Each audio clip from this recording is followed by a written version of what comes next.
2, 1.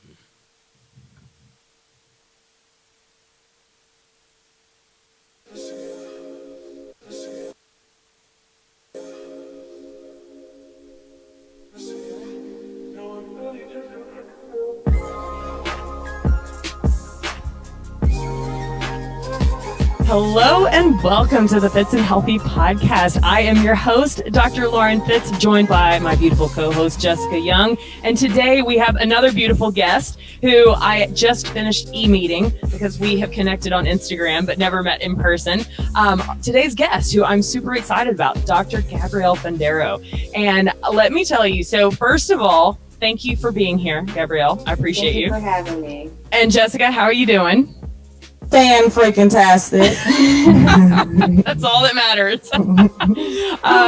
So today's episode is all about gut health. And our guest today, actually, we connected by her just reaching out and saying, hey, I saw that you said something about artificial sweeteners, and I wrote a post that you might want to check out.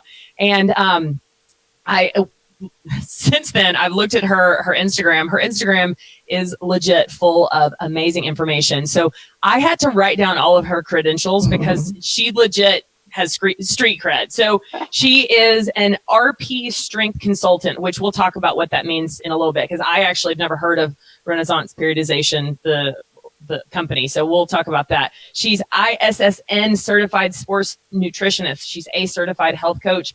She holds just a PhD in human nutrition, food, and exercise from University of Virginia Tech, as well as her BS in exercise, sports, and health education from Radford University. Her research was in the relationship between keywords, gut microbiome and peripheral metabolism. Everyone, they hear gut biome and they hear metabolism and they're like, oh, I need to listen to this episode. Yes, absolutely. She speaks on everything from diet, exercise, microbiome, and health to sports nutrition, health coaching, and low-FODMAP diet. So today we're just going to talk all things gut health and metabolism and go from there. So Gabrielle, thank you for being here. Thanks again. That was quite the introduction. I appreciate it. I'm brushing up on my introductory skills.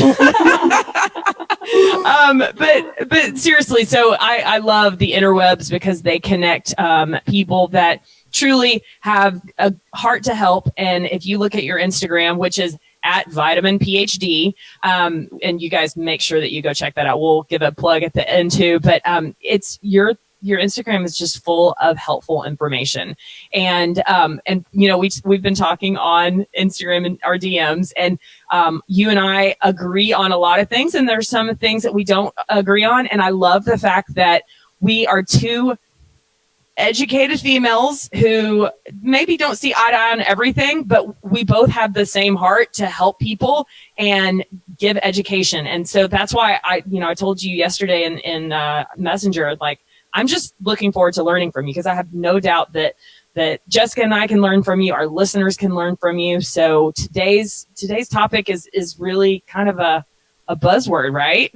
Oh yeah, absolutely. Mm-hmm. Yeah. And I'm excited that we come from this angle of education. Before I was an RP coach, I was an assistant professor. And so and I had worked up to that point, for 7 years. I knew I wanted to be a professor. I knew I wanted to educate. And so even though this is a different realm, that's still my core value, is always to educate and always to empower people. Okay. So tell the audience, I've done my research on you, but tell the audience a little bit about your background and how you got to where you are today. Yeah, absolutely. So like I mentioned, when I was a junior in undergrad, that's when I realized that I wanted to be a professor. And I had such a passion and a fire about anatomy and physiology. And so I was like, okay, this is the area that I want to go into, specifically skeletal muscle physiology. That's what I was really passionate about. So when I started my PhD, I actually was looking specifically just at the interactions between a high-fat diet and skeletal muscle metabolism. And that project, actually, through a series of sort of unfortunate events, we lost those samples.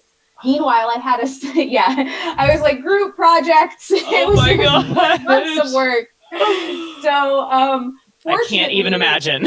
It it was difficult. It was a tough day. Yeah, there were some F-bombs dropped on that day, let's just say. Oh man. So yeah, I had this side project, which would then become my main project. So the reason that I was so interested in the role of the gut and skeletal muscle metabolism was due to our sort of methods for challenging skeletal muscle in our rodent models. Okay. So we would inject mice with a substance called LPS, or lipopolysaccharide. Okay. So that's an endotoxin. It's something that comes from the cell wall of specific types of bacteria, and it can bind to receptors of our immune system, and it can upregulate inflammation. So inflammation is sort of a buzzword. Now, normally, acute inflammation is a normal response to infection, to exercise. It's something that we need to undertake, multiple times throughout the day. But Absolutely. it needs to be, regulated. Absolutely. So in these mice, we would give them really super physiological doses, so very high doses of LPS. Okay. And then we would extract their skeletal muscle, and we would measure the way skeletal muscle would use either glucose or fatty acids. Cool. And that's a way that we could measure sort of its metabolic flexibility. So it should respond to whatever we feed it. Right, because those are our two main energy sources as mammals. Exactly. And so we found that this LPS could dysregulate that metabolic flexibility. So the skeletal muscle couldn't readily switch between those fuel sources. So I want to get to the bottom of this. I'm like, why are we using LPS? And it was because, it comes from the intestines, and, it's upregulated theoretically during high fat feeding and obesity and metabolic syndrome. So sort of a comorbidity of having obesity or having type 2 diabetes. Okay. And I was like, well, we probably should then be looking at the gut. I mean, yes, it's important to look at the mechanisms behind how this dysregulation occurs, but I'm the type of person that wants to know everything about everything. So I was like, I want to get to the bottom. The root. Yeah, absolutely. Yes, exactly. So I was like, I want to look in the gut, and my PI was like, that's not really our area, kind of just focus. And I'm like, no, please just let me do something. And this is how many years ago? Oh, this was my first year of grad school. So I was like 22. So it's 10 years ago. Okay. Before gut health was so commonplace and buzzword. I'm a gut health hipster, I guess. I love it. Like a scarf and glasses. You're a gut health professional for sure, right? Yes. That's the term that I like to use. Yeah.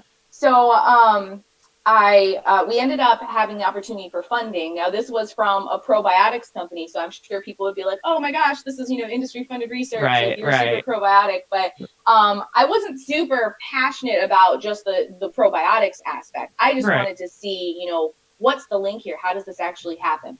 So my dissertation looked at the potential protective effects of probiotic supplementation during high fat feeding. Okay. And spoiler alert, anyone who has heard me talk about this on other podcasts, we see some, and we've seen this in humans, there's very modest protection. So we see some maintenance of insulin sensitivity and sometimes improved specific cardiometabolic factors, like looking at changes in lipid levels. But overall, probiotic supplementation is a drop in the bucket, and it's not going to prevent the development of obesity if we are eating a hypercaloric diet. Okay.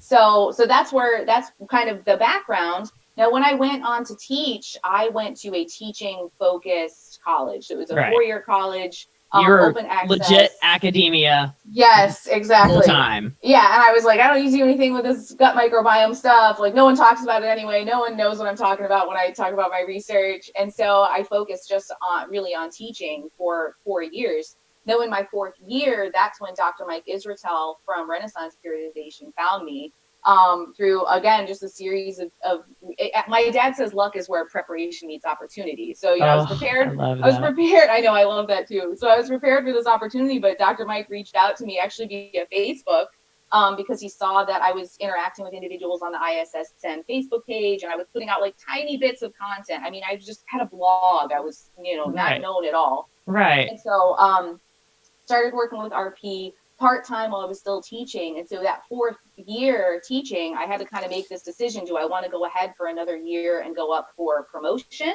Right. Or do I want to go into coaching full time? Because Right. that was incredibly fulfilling. And I loved, I had a few speaking engagements at the time. So I was fortunate that I, had the opportunity then to leave academia and then go into coaching full time. And that's what I've been doing for the past, year and a half, traveling, speaking about the microbiome. I wrote a chapter for the RP Diet Book 2.0 on gut health. I'm writing another book now, and coaching full time. So I work with RP, and then I also do consulting through my own business. And that's specifically for individuals who have faced challenges with sort of long-term digestive issues, and usually concurrent with some form of dietary restriction. Maybe they've taken an IgG food sensitivity test, which are not valid, and they think that there's 800 foods that they can't eat, so they come to me having eaten 6 foods for the past 6 months. Or, they're confused about the tests that are being promoted. Maybe they've gone and done a breath test and gotten some confusing results. So I consult with them as well to just provide education and really the most prudent recommendations that we can provide at the time, given how much we don't know compared to the little bit that we kind of think we know. Right. Absolutely. Absolutely. If I've learned anything, is that I don't know anything. Right. I mean, right. The more and more I read, whether it be, research articles or a blog posts from reputable sources, regardless, I just feel like there's so much that I don't know, and I'm constantly trying to learn. And I feel like the gut biome is one of those areas that I'm just like, I think I know a little, but I think it's like 0.1% of what is actually, to be understood about the gut biome. Yeah. So let's just talk for the average person, because not everyone that listens to this podcast wants to hear the geeky details, although too bad, you're going to get to hear the geeky details. Let me just speak English. But the fact is, like, the average, I mean, we have listeners from all over, but obviously we're in America. So the average American, I'm guessing, probably has not the greatest gut health. And let's talk to that person who, where do they start, and what do they need to know, and what do they need to do? Well, I think the first thing would be to emphasize that we don't have a specific profile for a healthy gut. Right. So that means that if we look at all of the microbes present in your gut, and you're considered to be a healthy individual in the United States, your healthy gut will look significantly different from the healthy gut of a person in Korea or Japan or South America or West Africa. All healthy controls, all significantly different microbial profiles. Right. So then what's the official definition of a healthy gut? There is not one. There is not one. There you go. So I think that's what we have to be really careful with, is to not cause any sort of unnecessary fear or worry about whether or not a person has a healthy gut, because we don't have a clear definition for a healthy gut. Right. We don't even have a clear definition for dysbiosis, which is the term that we sort of use for a quote-unquote unhealthy gut. Right. We have sort of an amorphous understanding that dysbiosis looks different from a healthy gut. But It's sort of like saying bad weather. Okay, so we've got kind of good weather. Oh, okay, cool. It's sunny. It feels nice out. But bad weather, well, that could be a lot of different things. And depending on where we are in the world, we have different types of bad weather, Exactly. Yeah. Cold in Chicago is different than cold in Alabama. That's all I'm going to say, Keldrick. Yes, exactly. Exactly. And that is exactly how dysbiosis looks from disease to disease, and even between two individuals who have the same disease. So there is not a cookie cutter, this is the type of gut that you should have. Right. Now, of course, people can look at gut health as sort of a comfortable gut function, but there's another bit of confusion there as well, because when those microbes are metabolizing nutrients, they might produce gas, they might produce some short-chain fatty acids, they change the environment, they change the inside of our intestinal tract. Now, they are having a heyday, they're just fine. They have a lot of fiber, all the energy that they need. They're doing great. But we then might experience gas and bloating and digestive discomfort. But that doesn't necessarily mean that that's a bad thing. Yes, exactly. Exactly. All right. So we want to find sort of, I think what most people want is they want to find a balance between microbes that have everything that they need, Right. and humans have everything that they need. And there's just a manageable amount of sort of gas and bloating. And, realizing that these things are normal. And that while we do have many correlations between this dysbiosis and even sometimes specific microbes, we have not established any causal links. That means that we don't have a cause and effect established. We don't know what comes first. Is it changes to the microbiome, or is it the disease that comes first? We've not been able to establish that in humans.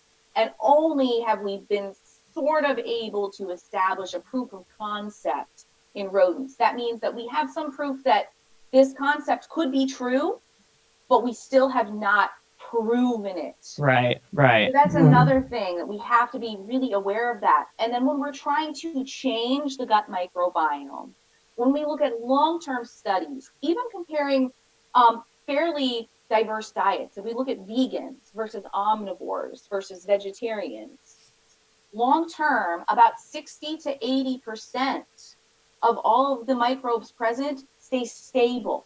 They don't change at all. Really? Yes. Interesting. And in many cases, the microbiomes of vegans versus vegetarians and omnivores really don't look any different. Huh. And if they do, we don't have characteristic patterns of the groups or taxa that will be increased or decreased with vegans versus omnivores. So basically we don't know shit. Yes, exactly. To sum that up for the layman.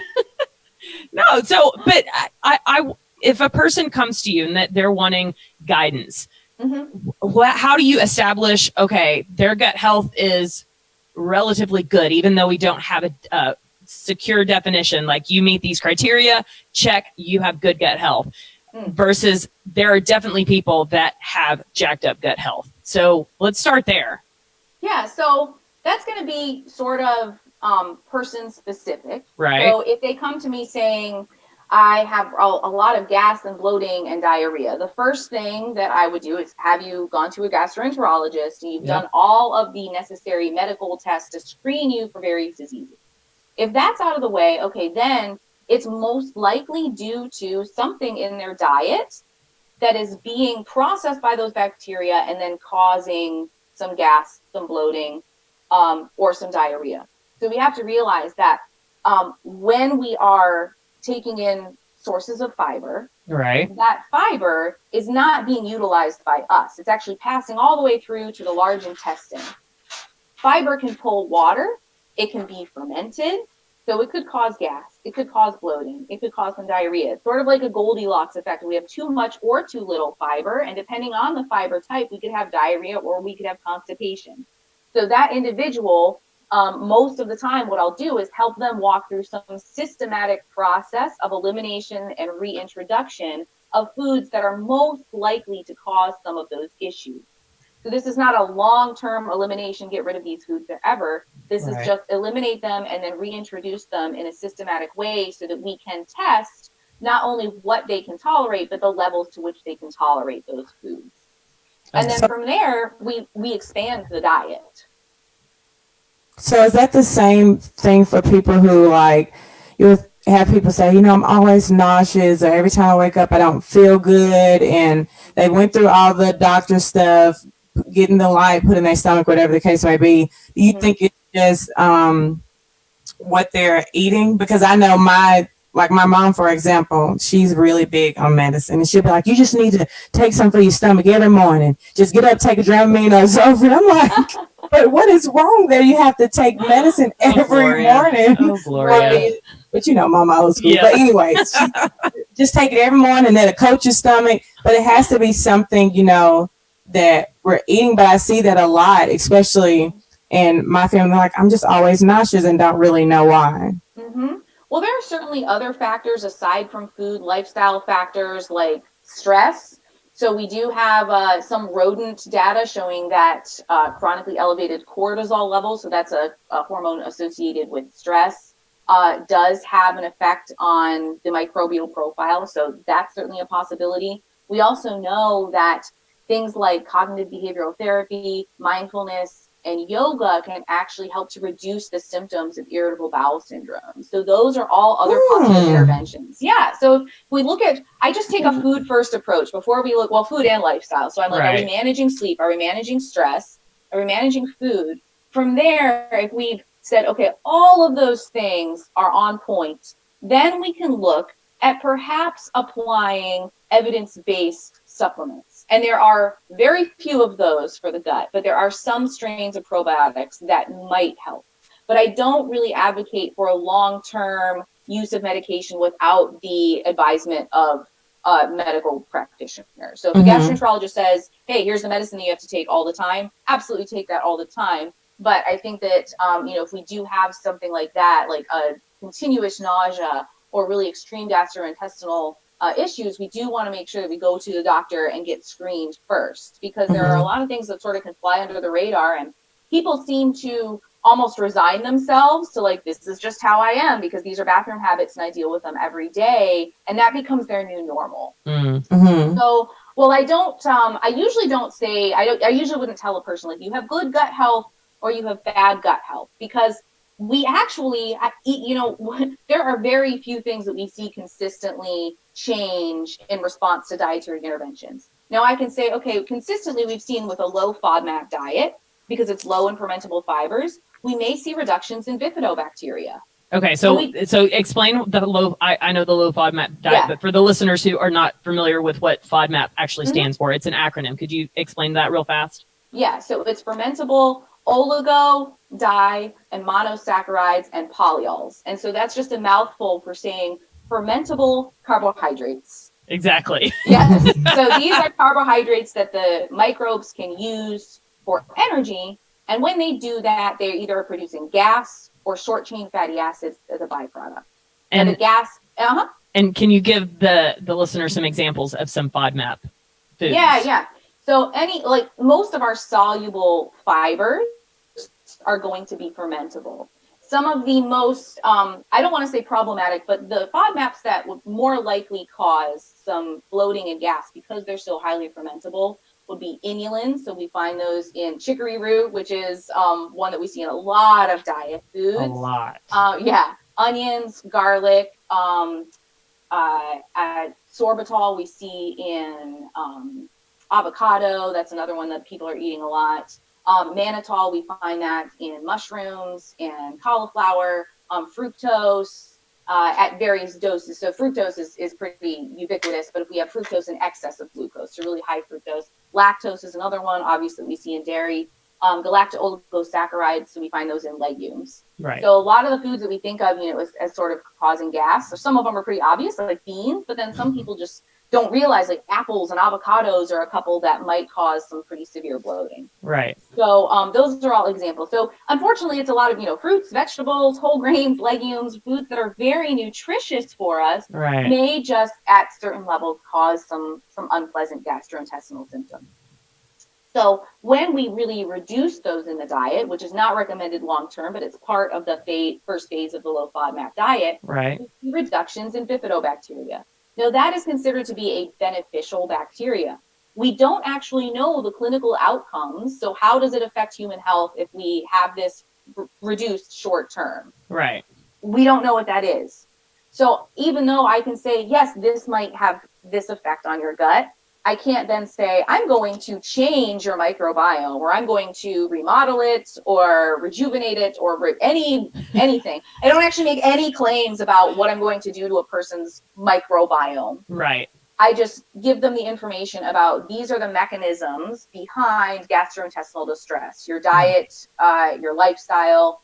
Here are some interventions that we can try that may lead to these outcomes. We have no way of knowing, even if we were to look at your fecal samples before and after, that just tells us what's going on in your fecal sample. It's actually significantly different from what's going on in your actual gastrointestinal tract. So that's one thing that I'm kind of careful about, is that I don't say things like, oh, you have good or bad gut health. I'm just looking at your lifestyle and your dietary practices. Right. Are they supportive of comfortable digestion? Are they perhaps including some foods or some practices that might cause some gastrointestinal upset? And that's really what I'm trying to address, because our gut health looks so different in various parts of the world, and it's because it's sort of the culmination of so many different factors: lifestyle, environment, all this stuff. So Right. that's kind of the angle that I take. Nice. So then obviously I know your take on food intolerance test. Can we talk about food intolerance tests versus some of the more popular tests that you can do? Like, I'm sure you're familiar with Viome and a few other tests like that. And I want to have you explain your opinion of them and your take and the evidence base behind that opinion. Yeah. So Viome is a little bit different from what we would look at for a food intolerance test. So the kind of the most common, I guess, like marketed to everyone on the internet food intolerance test would be the IgG, what they call a food sensitivity test. Right. So that's based on a specific antibody, an IgG antibody. And we have IgG antibodies that sort of identify foreign substances in the body. And it is simply an identification antibody. It doesn't mean that we're going to mount an immune response to that. The antibody that would cause an immune response to be mounted, so an actual allergic response, would be IgE. So we do have IgE-mediated allergy tests, but those are the ones that we care about, the anaphylaxis. Yes, exactly. Yes, that's what we want. So IgG food sensitivity tests, quote unquote, actually will just give you a list of foods that you have eaten at some point in your life. That does not mean you have a food sensitivity to them, and really food sensitivities don't exist. We have intolerances and we have allergies. So can you explain the difference to the listener? Because I loved your explanation of this difference, because I think a lot of people completely are confused when it comes to this understanding. Absolutely. Yeah. So an allergy is an immune-mediated response. So that means your immune system is responding or attacking what it considers to be an infection, an invader. So we can have IgE mediated, and we can also have non-IgE mediated. Now, even if you were to have a test that showed that you had an IgE response to a food, that doesn't necessarily mean that you also will have an allergy to that. We have some level of IgE response to most things that are not body cells. Right. So you still would want to work with an allergist or an immunologist on that. And this for those of you that are listening, this is the part of the immune system that when I'm pre-opping a patient to take them back to put them to sleep, I care about true drug allergies or latex allergies or food allergies that cause anaphylaxis, because that is your body's immune system mounting a reaction that literally could kill you. So that's immune system mediated. Okay, keep going. Exactly. Yep. Now, when we have an intolerance, that means that we have an enzyme-mediated inability to break down a food. So when we are taking in our nutrients, they come in big chunks. We call these polymers. And we have to break those polymers down to the smallest possible units. And we do that with enzymes. If we don't have the enzyme to break down that polymer, it won't be broken down to its smallest parts, and it won't be absorbed in the small intestine. So instead, it goes to the large intestine. And in some cases, it's not even that we have an intolerance. It's just that we don't make the enzyme. So that's the case with fiber. We just don't make the enzyme. But one thing that people probably would be familiar with would be lactose intolerance. So that's not. I was hoping you were going to go there. Yes. So this is different from a dairy allergy. So with a dairy allergy, it's our immune system responding to a protein in milk. Lactose intolerant is the lack of the digestive enzyme that would break down the sugar in milk. So that lactose then travels to the large intestine where the bacteria can break it down, and then that's why stuff happens. Exactly. We get the bubble guts and things like that. Yes. I think I heard a stat one time that by the age of 3, like 87% of humans have lost that enzyme, that lactase enzyme. Mm-hmm. It actually is pretty normal, but the other thing is that our lactose tolerance actually fluctuates over time. So we may be more or less lactose tolerant. So we could lose lactose tolerance if we have any damage to what we call the brush border. So that's the enzymes that are covering the intestinal cells. We may lose it over time just as a function of age, and we may lose it based on ethnicity as well. So depending on our ancestors, whether they had domesticated and used milk from cattle or not, that is also going to increase or decrease our chances of maintaining lactose tolerance over time. Okay. Now, so we have someone who has this belief that their food allergy test, all of these foods, they can't eat anymore. Yeah. What do you tell a person that has that belief? Yeah. Well, first I would definitely empathize because I know how it feels to wonder what is going on. Like I was diagnosed with IBS 10 years ago and it was like, oh my gosh, like my stomach was just a mess all the time.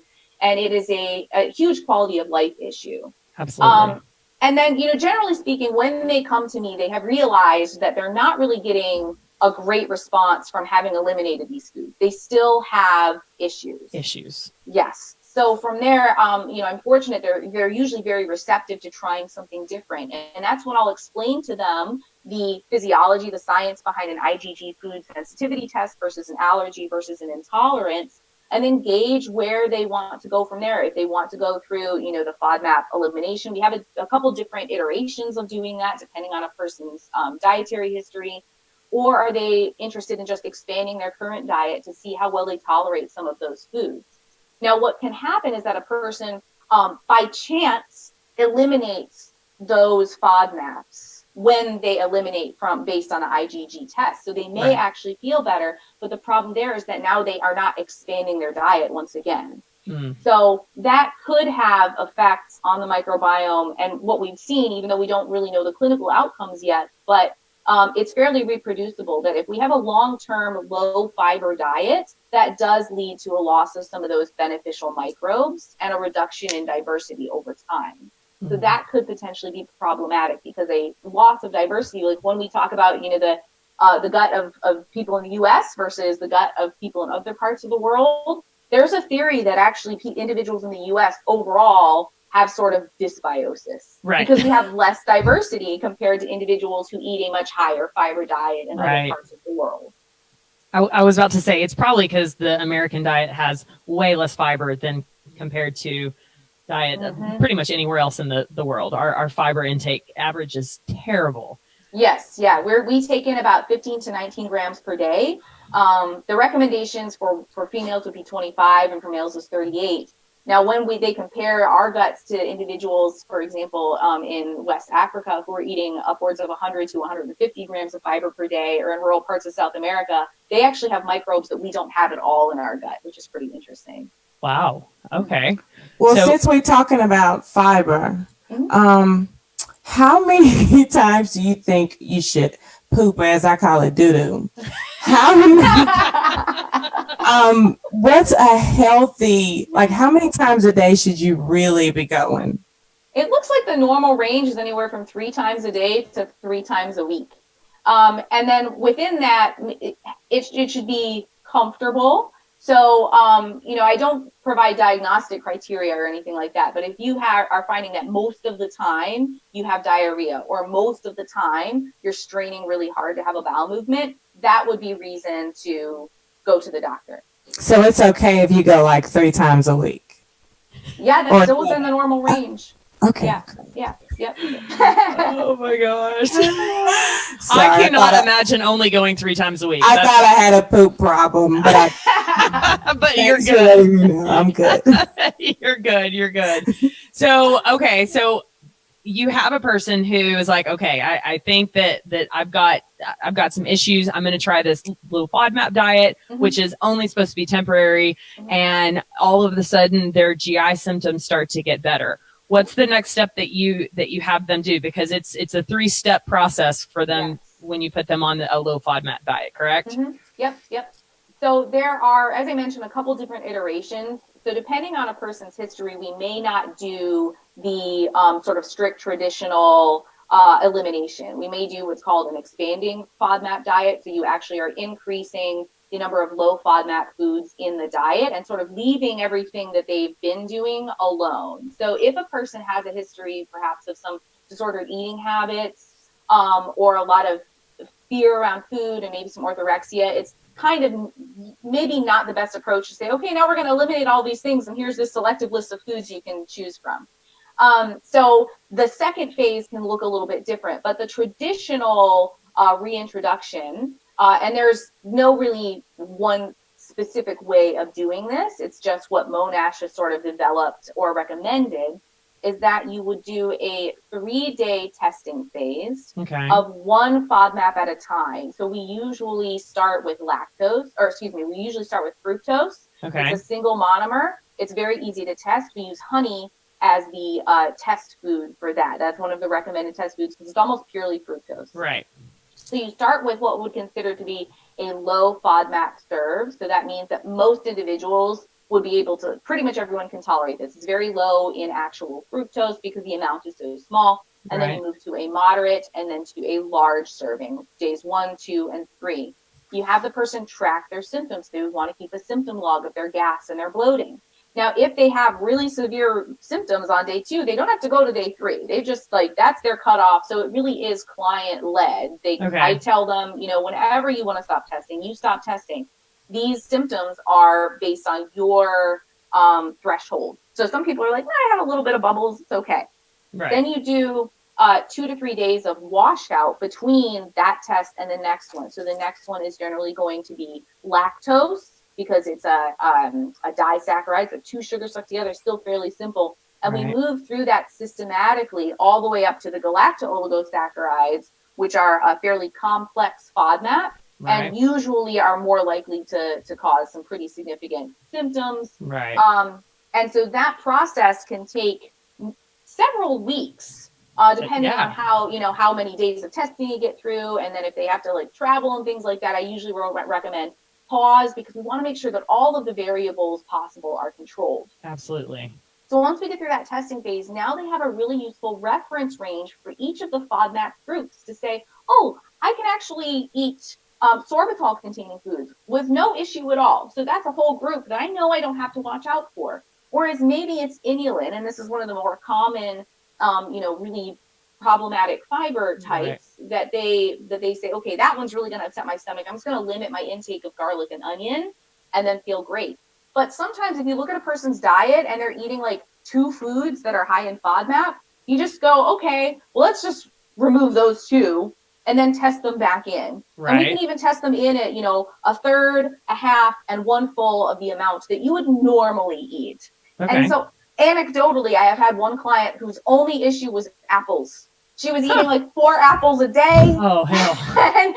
and so I was like, there's really not a lot going on here. Most of the diet, we could actually increase, probably your intake of some fruits and veggies and, increase dietary diversity. But this right now is really the only thing that seems to be problematic. So it was the only thing that we had to look into. Lo and behold, we found the amount of apple that she could tolerate. And then her bloating subsided. She felt great. And so the third phase of that is really focused on expanding the diet back out and getting as many FODMAP containing foods back into the diet as we can. Right, right. So then let's go back to Viome. Are there ever patients or clients that you think that a test like Viome, because obviously the Viome is not testing for intolerances. Right. Mm-hmm. So what are your thoughts on that? Yeah, so those are really fun tests, sort of like the 23andMe, or if you get your Embark, your dog DNA tested. So it can tell you a little bit about your fecal microbiome. And what we can also do is just kind of look at the literature and say, okay, well, what are your dietary habits? Right. I can probably guess what taxa or what groups of bacteria are going to be enriched in your feces, just looking at your dietary and lifestyle habits. Right, right. So it's fun, but it's not a diagnostic test. It is not diagnostic criteria. We have to realize that we have some significant limitations there. For one thing, as I mentioned, if we're looking at the fecal microbiome, it is significantly different from what we would see along the small intestine and most of the large intestine. Right. It's fairly representative of what we see in the distal colon. So that's the edge of the end of your large intestine. Right before the rectum. Right before the rectum. Yes, exactly. I just wanted to say that word. It's a great word. It's a great word. It is. But it's also really specifically representative of what we call the luminal content. So if you think of your intestines like a hose, the lumen is the center of the hose where the poop flows through. But we also have the mucosa. So the mucosa that refers to the intestinal cells and the protective mucus layer. there are mucus-associated microbes that really don't come out in that fecal sample. And they're arguably a little bit more important because those are the ones that are so close to the intestinal cells and all of the immune cells beneath. So we're missing entire segments of the gastrointestinal tract. And even when we take a cross-sectional view, just looking at the difference between the mucosa and the lumen, those populations are actually significantly different as well. So that fecal sample is really a fecal sample. You can do some things to modify your fecal sample, like you can take probiotics. Right. You will actually see enrichment of probiotics in the fecal sample, regardless of whether they have actually enriched the gut or not. Huh. Yeah. Interesting. Yep. And it is just also a snapshot. So it's just what's going on right now. It's kind of like an EKG versus a 48-hour Holter monitor. EKG only gives me what the heart is doing at that moment in time versus a 48-hour Holter monitor tells me exactly what the heart's doing for an extended, 2-day period. So yes, exactly. Yep. And you only can get so much information. Yes, yeah. And you can even take it a step further, and it's kind of more like listening with a stethoscope for for a second versus 48 hours. So right. Yeah. It's a very indirect measure, and we really stress that it's not a clinical test. It's not a diagnostic tool. And sometimes people will be concerned because they see some pathogenic strains of bacteria and things like that. But it's actually normal to have pathogenic bacteria. And if we're looking, we can think of this microbial community. It's like an ecosystem. So we can look at very general classes like plants versus animals. And then we can look at specific types of animals like mammals. We can look even more specifically dogs versus cats. When we're looking at those fecal samples, quite often we're missing what's at the subspecies level. And that's where things really matter. This is like looking at the difference between a dog and a dingo. Right. Dogs you want to have as a pet. Dingoes, probably not. Probably not. So there are dingo ate my baby. Yes, exactly. Yes. Sorry. So it's like if you have E. coli in your gut and people are like doing an E. coli cleanse or a yeast cleanse, there are actually probiotic, there are beneficial strains of E. coli and there are pathogenic strains of E. coli. Yeast play a very important role. Methanogens play an important role. So we have more than just bacteria in there. We want to have more than just bacteria in there.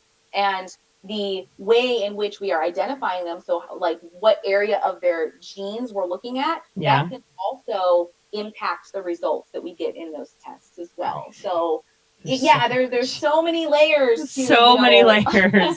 Okay, so here's a question. I just got a continuous glucose monitor, and I'm about to do an experiment.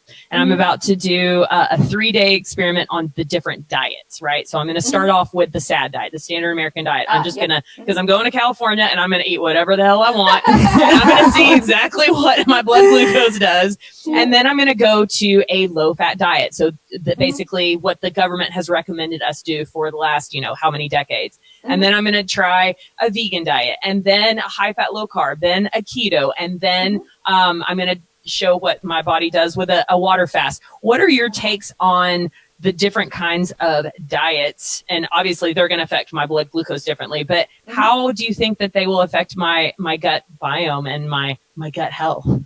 Well, depending on the resolution that you're using to test. So if we're looking at like big picture, just changes in what we call phyla, it's like looking at vertebrates versus invertebrates. You might not see anything at all.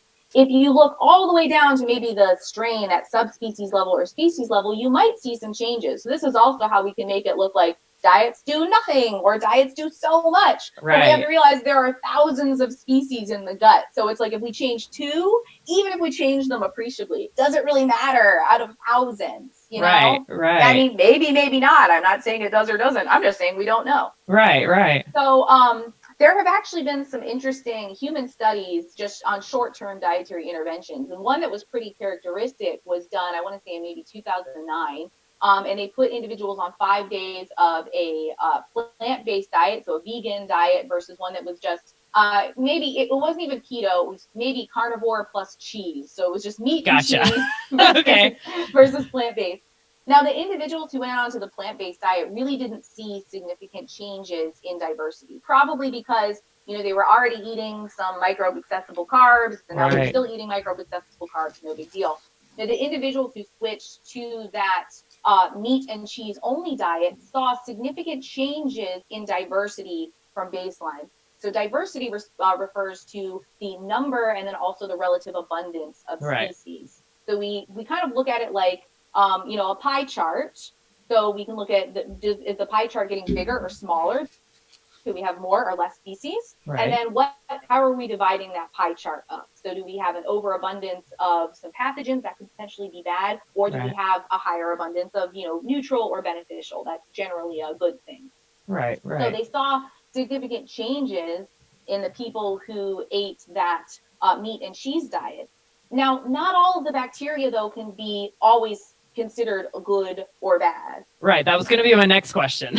Yeah. So it's very context dependent, and also looks like it's based on sort of the backdrop of the rest of the microbiome. So each one of these microbes is interacting with its environment, so all of the other organisms around it.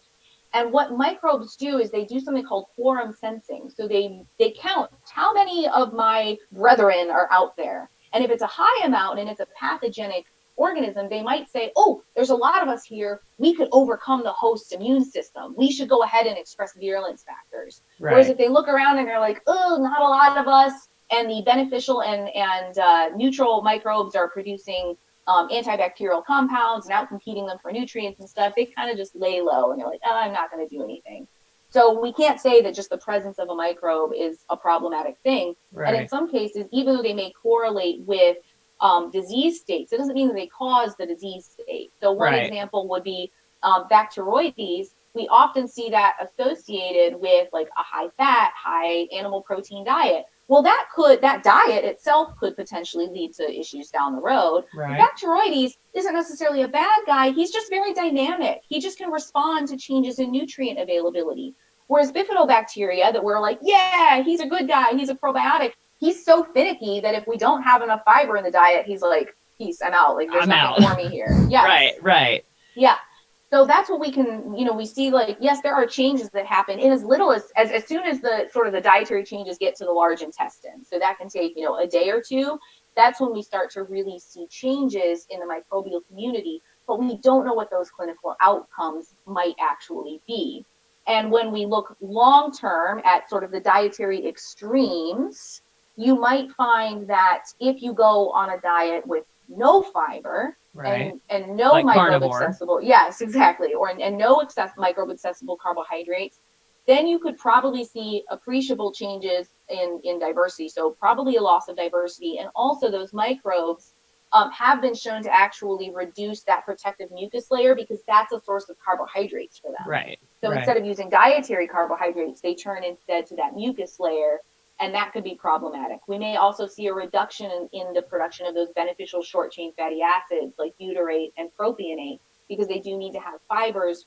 They prefer fibers to make those. So they can, in some cases, metabolize amino acids, but they really, really prefer to have a carbohydrate source. Right. So if you're doing each of these, for a day, you probably won't see huge changes. You might see some shifts. And then once you get back to your habitual diet and lifestyle, whatever changes occurred are really just going to revert back to your normal baseline. Right, absolutely. There's definitely no way to show long-term effects on the gut health doing this little experiment. Yeah. Really just to teach them about blood glucose and insulin and whatnot. But so I'm just curious because we do know that there are good bacteria versus bad bacteria, right? The whole probiotic thing. And then the prebiotic is really just the energy that they consume, right? Yes. And so what are your thoughts on good bacteria that people should be eating, whether it comes from food, from supplements or whatnot? And then I want to talk about prebiotics as well. Yeah. Well, the real applications, like the quality applications of probiotics. So these are the organisms that an individual might ingest. And previous definitions really emphasized that they were live microorganisms. Now we know they might not necessarily have to be live if they're spore forming. Right. So these are organisms that a person would ingest. It could be bacteria, it could also be yeast, to confer some benefit. The problem is that when we look at the actual impact of probiotic supplementation, it doesn't seem to be super effective for most things that people would hope. Like like weight loss, you Right. know, like it's not going to help with that.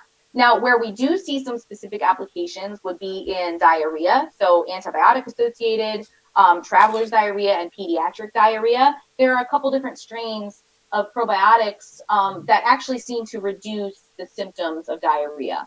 We actually have also seen some benefit as an adjuvant treatment. That means in addition to traditional treatment for inflammatory bowel disease like Crohn's and colitis. Modest benefit for symptoms of irritable bowel syndrome. But for the rest, it really seems to be kind of up in the air. We either don't have enough confirmatory trials, so that means that we have some that show benefit and then a bunch that show no benefit. And so our net of zero, like evidence, you know, because if you have one that says yes and one that says no, I mean, you're going to have to look and evaluate how well those studies were done.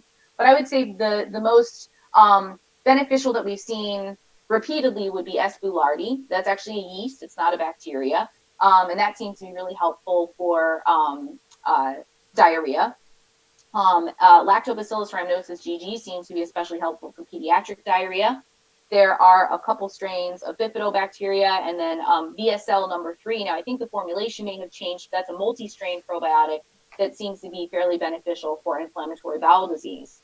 But it's important to note that these are strain-specific effects, and so there's no such thing as a kitchen sink probiotic to take every day.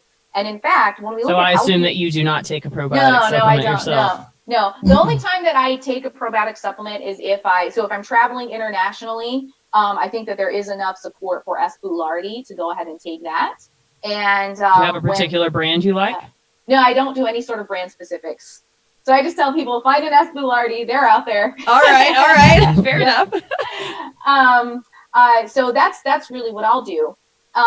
But you know, there's no kitchen sink probiotic. And then when we look at the effects on healthy individuals, so a healthy individual who has had no antibiotic challenge and nothing else is going on, when they take a probiotic, there are this is reproducible. Nothing happens. Literally, like no change in gene expression, no change in save your money. Yes, and so like I mentioned, you might see an enrichment in your fecal sample. That does not necessarily mean that anything happens in the gut. Some individuals may actually be resistant to enrichment with probiotic supplementation, which is not a bad thing. So one of the sort of hallmarks of quote unquote gut health would be resistance to perturbation. So like you don't want absolutely everything you eat and do to completely change the whole ecosystem of your gut. Right. You know? Think about all of like, maybe people are washing their produce and stuff before they're eating them, like, you know, apples and things that, you know, but maybe we don't. So think of like all of the stuff that's on an apple that you get from a supermarket or something like that, or even just like on your food from a restaurant. We want to resist what's coming in. Like that's our first line of defense. Absolutely. And then there was a really elegant study done last year, or maybe a year and a half ago, that showed that after antibiotic dosage, individuals who took a lactobacillus-containing probiotic actually had delayed reestablishment of their previous microbiome. So it looks like probably the best things that you can do. Now, you could do what we call an autologous fecal transplant. So you could ingest or have an enema of your own fecal matter from before the antibiotic. I'm going to pass on that. Yeah, probably most people don't want to do that. Nope. But the other thing was just just wait. Just go back to your normal routine. You know, assuming that your normal routine is that you manage stress, you sleep, you exercise to some extent, and you have a diet with micro-accessible carbohydrates. Right. If that's not the case, then I would recommend go ahead and start doing that. You don't necessarily have to supplement with a probiotic. You don't even have to supplement with prebiotics because we get those in whole grains, fruits, vegetables, and legumes. So like you can save your money on that $30 whatever supplement you were going to take and buy $30 worth of fruits and vegetables. Nice. I feel like I could literally talk to you for probably a good 3 or 4 hours. I might have to bring you back for part 2 because we know gut health. I have a feeling that this podcast is going to create a lot of questions and a lot why didn't you ask her this? So I might have to bring you back on because there's so many other, like I want to talk a little bit more about, you know, prebiotics and fiber. I wanted to talk about the mental health aspect of our connection with the gut biome. There's so many other things that I would like to talk about to you because you are one of the well-known people in this world of gut health. So we have to wrap it up because we're running out of time. But if you could give the listeners just 3 quick take-home easy points that would help them in their gut health, what would they be? Yeah. So assuming that you have met with your doctor, if there's anything going on, if you are just feeling good and you just want to do things that we know are associated with overall positive health outcomes that may also affect the gut, it would be to eat plants with every meal, to get regular physical activity, and to spend time in the sun with loved ones, and sleep, and manage your stress levels. And notice none of those things are any like things that you can make money off of. But but truly, like they're stuff that you can do for free, you know, and they're lifestyle things that and that's the point I make to anyone is like, don't waste your money on supplementation if you haven't addressed all of these other things. I do believe that there's a place for supplementation, but more times than not, all of those other things that you just listed haven't been addressed at all. And those play the biggest factor. So instead of spending $50 on a bottle of probiotics, get your sleep in check, which costs nothing. And affects everything. Well, okay. So tell our listeners where they can find you. So on Facebook and Instagram at Vitamin PhD. I also have vitaminphdnutrition.com, which is really just a website where they can get in touch with me or look at my previous podcasts. I don't have a huge social media presence, but those are the places. And they can always, I always answer DMs and emails and whatnot. So contact me there. And if they're interested in coaching through Renaissance Periodization as well, for more just weight management, sport performance, they can find me on renaissanceperiodization.com. Yeah, y'all should check out her Instagram because she legit has been, in the figure competition world and she's been there, done that, trained for those kind of competitions. And so she coaches people, not just that want to do that, but coaches people in all aspects of health and wellness. So I appreciate you so much. Jessica, do you have any last words? I do not. Do you have a mantra that you would like to share with us today? I don't have a mantra, but I do have like a little saying of the way I felt after this podcast. Tell me how that goes. Yes, it's something that I seen and I thought it would be really nice to share. Okay. The surest way to prevent yourself from learning a topic is to believe you already know it. And today that I learned that I know nothing at all. You're not alone. Trust me. So that's all I have for today. I learned a lot. Now I learned a lot, but I just really know nothing at all. Well, and I think it's really it's key. I mean, both of us realize we have our biases, but we're both open-minded to, okay, maybe my bias is not founded in good science, right? So the fact is that none of us know everything, and constantly trying to learn how that we can become our best versions of ourselves is ultimately what all three of us are trying to do in this world. So so we like to end the episodes with a few sayings. In the beginning, we always said you're a good person and you deserve good things to happen to you. But I also added in the second rendition that you deserve to love the life that you're living. And I do believe that it's by changing all of those things that we were talking about earlier that, have nothing to do with spending money on supplements or whatever. It's just getting back to the basic fundamentals of every human. So we thank you so much, Gabrielle, for joining us, Dr. Fundaro. Thank you. And thank you guys for listening. If this episode was helpful, I need you to do me a favor. I need you to go subscribe. I need you to leave a review on iTunes because that helps us get the word out and it gets it more searchable. And then share it with loved ones. You guys, there are so many people that would benefit from this episode and all the other episodes that we do. So sharing is caring. And until next week, actually, we won't see y'all live next week because next week's Thanksgiving, but we'll see you the week after that. But have a FITz and Healthy day. See you later. Bye. Bye.